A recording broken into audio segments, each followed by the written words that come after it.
And as promised, we are now joined by Blue Jackets insider from The Athletic, our friend Aaron Portzline. And Porty, we've heard from John Tortorella. He said at one point this team was not concentrating enough. And then last week he said they were playing too tight, that they needed to lighten up, that it's just hockey. As you look at what this club is doing right now, 5 losses in a row, what are your takeaways right now? Well, Dom, I mean, you're right. Tortorella contradicted himself in the span of 48 hours. I think this team is it's hard to get a grip on because for the longest stretch, the biggest failing was their play in their own zone. They just couldn't get started, couldn't get out of their own zone. And now I think we're starting to see that this sort of, Nick Foligno used the word timid. It's all over the ice now. There's a nervousness, an apprehension, I think is a kind word at this point, in their own zone, but it's also on the offensive zone today too, where the best line they had was their fourth line, which kudos to those guys, but that should just not happen, that Riley Nash and Kevin Stenlund are your most sustained pressure. They just have so many issues going on right now, and it just feels like this is starting to eat them alive. How much of it is confidence? How much of it is a lack of confidence? And how much of this sticks to Coach Tortorella right now? Well, I mean, I think it's confidence for sure. It's a lack of confidence that just pervades this group. And I think you add all of the stuff that's going on around them, the fact that it's a shorter season, that you just can't get off to a slow start, the fact that there are no fans in the building, all of this stuff just sort of compounds the struggles that they're having. Now the fans are coming back Tuesday. I'm not sure if that's going to help or be too late, too little, too late, whatever, however you want to put it. How does it come back on Tortorella? I asked him post-game today, is he worried about his job status? I think it's an honest question at this point. He said he isn't. He doesn't worry about those things. If people want to make decisions on him, then they go ahead and make those decisions, essentially. And to be frank, I can't say that Jarmo Kekalainen is seriously considering that, changing his coach. But I think when you realize what's expected of this team, they expected to make the playoffs. When you look at how they're playing, and when you see up and down throughout the lineup, just the profound struggles that are happening, I think it's foolish to believe that that's not being considered by the general manager. Now, Tortorella's in the last year of his contract. I don't think they want it to end that way. He's had an incredible run here in Columbus, frankly, and saving his reputation, really, but also lifting this organization to new heights. They don't want it to end that way. But Jarmo Kekalainen has to decide, is this season worth saving? And is it John Tortorella that if they change that seat, that can make it better, that's going to improve the play of some of these players? Frankly, I'm not sure if that is the problem, but we know in pro sports that it often is the result, even if it's not truly the problem. You've been around this organization from the get-go. You're very close. As I said, you're an insider, and you definitely are. Do you get the feeling, though, something is about to happen? Well, I mean, yeah, history just tells us. You get these feelings, Dom, right? You've been around this stuff. You start to get a sense, this can't go on. It simply can't go on. And I'm not sure how hard it is or how easy it is for a GM right now to make trades. This is a difficult time in the league. No one's spending money. Teams are reluctant this early to blow things up on their own roster too. And they've already made a huge trade.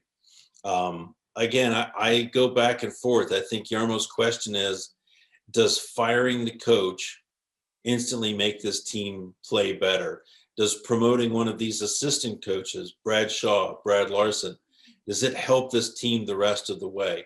Does it achieve the desired result? My sense is no, quite frankly. But again, I think you need to be prepared for everything when your team's in the situation that this one is.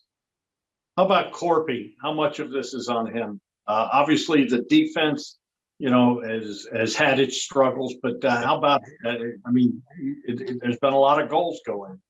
Yeah, there has. But, whenever you're a goaltender with a save percentage under, 90%, that's not good. I think if you watch this team play, though, the breakdowns they've had in front of him, it's amazing that he's kept it together to the point that he has.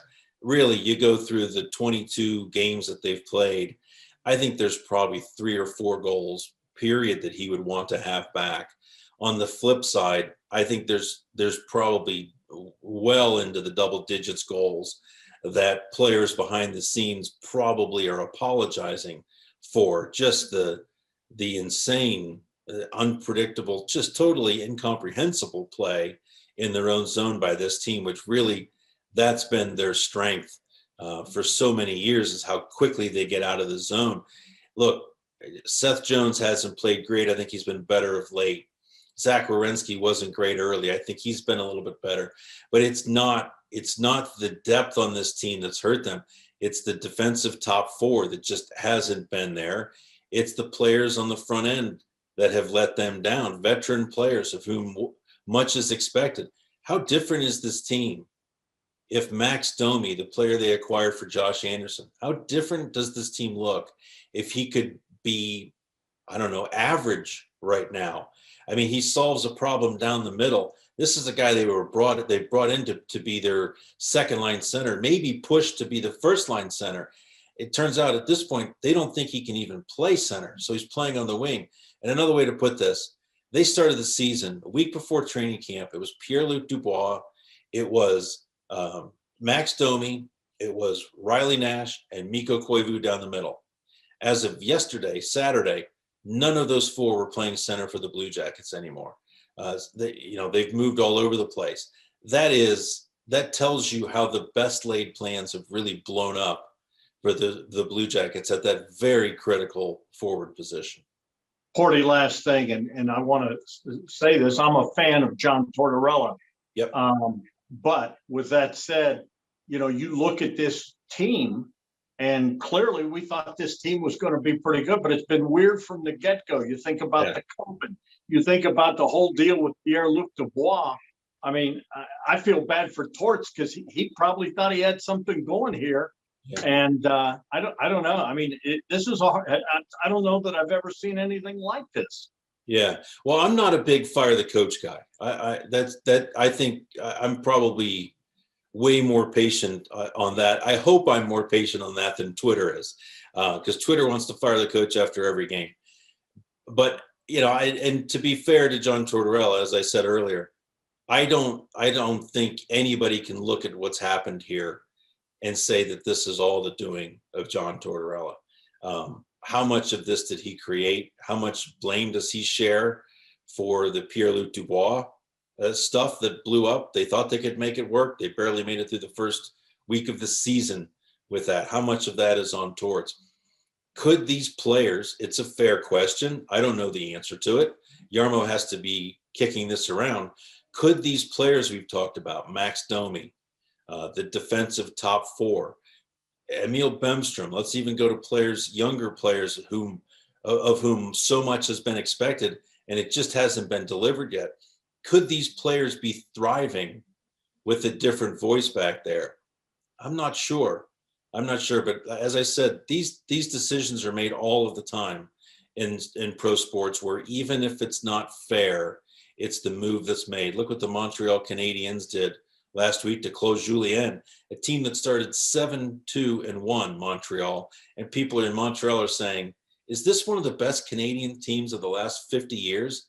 Right? And now fast forward 2 weeks and Claude Julien is looking for work, one of the most experienced coaches in the league. So it does happen, fair or not. If it does happen to John Tortorella, I think there's a portion of it for sure that will be entirely unfair.